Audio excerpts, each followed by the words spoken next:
Visakhapatnam metro rail నిర్మాణంపై రాష్ట్ర ప్రభుత్వం స్పీడుకు కేంద్ర సంస్థ సూచనలు బ్రేకులు వేస్తున్నాయి. నగరంలో డబుల్ డెక్కర్ మెట్రో కారిడార్ 20 కిలోమీటర్ల దూరం ఉండాలని ఏపీ మెట్రో రైల్ కార్పొరేషన్ ప్రతిపాదించింది. ఈ కారిడార్ పై సర్వే చేసిన రైట్స్ సంస్థ 13 కిలోమీటర్ల దూరం డబుల్ డెక్కర్ కారిడార్ నిర్మిస్తే సరిపోతుందని సూచించింది. గాజువాక నుంచి హనుమంతవాక వరకే మెట్రోను పరిమితం చేస్తే భవిష్యత్ అవసరాలు తీరవని, 2-3 ఏళ్లలోనే ట్రాఫిక్ సమస్యలు తప్పవని వైజాగ్ వాసులు ఆందోళన వ్యక్తం చేస్తున్నారు. ఆంధ్రప్రదేశ్ ప్రభుత్వం విశాఖ నగరంలో 140 కిలోమీటర్ల దూరం మెట్రో కారిడార్ నిర్మించడానికి ప్లాన్ చేస్తోంది. మొదటి దశలో 46 కిలోమీటర్ల దూరం మెట్రో ప్రాజెక్టును ప్రారంభించాలని భావించారు. ఇందులో గాజువాక, మధురవాడ మార్గం కీలకమైంది. ఈ రూట్ లో నేషనల్ హైవే మీద ఫ్లైఓవర్ నిర్మించబోతున్నట్లు జాతీయ రహదారుల ప్రాధికార సంస్థ ప్రకటించింది. దీంతో ఈ ఫ్లైఓవర్ బ్రిడ్జ్ ని డబుల్ డెక్కర్ మెట్రో కారిడార్ లా మార్చాలని ఏపీ ప్రభుత్వం కోరుతుంది. మొదటి లెవెల్లో నేషనల్ హైవే, సెకండ్ లెవెల్లో మెట్రో రైల్ ప్రయాణించే విధంగా ప్లాన్ చేశారు. స్టీల్ ప్లాంట్ నుంచి గాజువాక వరకు 5 కిలోమీటర్లు,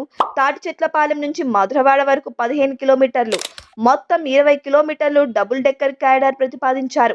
ఈ విధానంలో భూసేకరణ చేయాల్సిన అవసరం ఉండదు. నిర్మాణ ఖర్చు భారీగా తగ్గుతుంది. ఈ నేపథ్యంలో రైట్ సంస్థ కైలాసగిరి వరకు డబుల్ డెక్కర్ కారిడార్ ని పరిమితం చేయాలని సూచించింది. ప్రస్తుతం కైలాసగిరి నుంచి మధురవాడ మధ్యలో నగరం వేగంగా అభివృద్ధి చెందుతుంది. ఇప్పుడు జనసంఖ్య తక్కువ ఉందని పెండింగ్ లో పెడితే భవిష్యత్తులో సమస్యలు తప్పవు. ప్రస్తుతం మధురవాడ గ్లోబల్ ఐటీ హబ్ గా డెవలప్ అవుతుంది.